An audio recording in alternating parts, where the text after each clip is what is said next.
The Scottish Government claimed Westminster is causing real-term cuts to the Scottish NHS. The SNP has been called out as liars after a claim about NHS funding north of the border had to be fact-checked by X.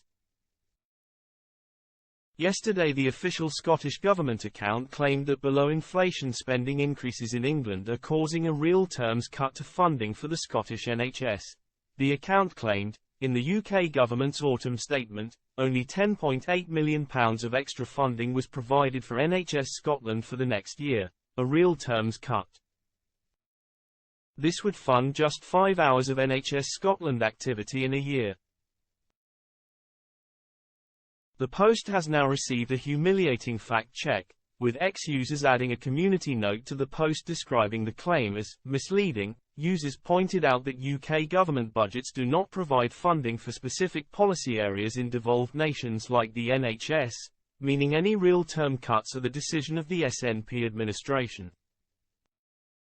The fact-check added, the Scottish Government is free to spend the money it receives from UK government as a result of the autumn statement however it likes.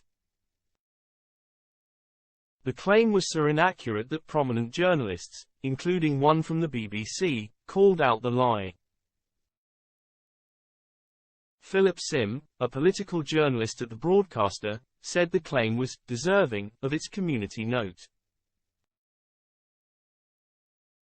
He said, Barnett consequentials are not ring-fenced, that's the point of devolution.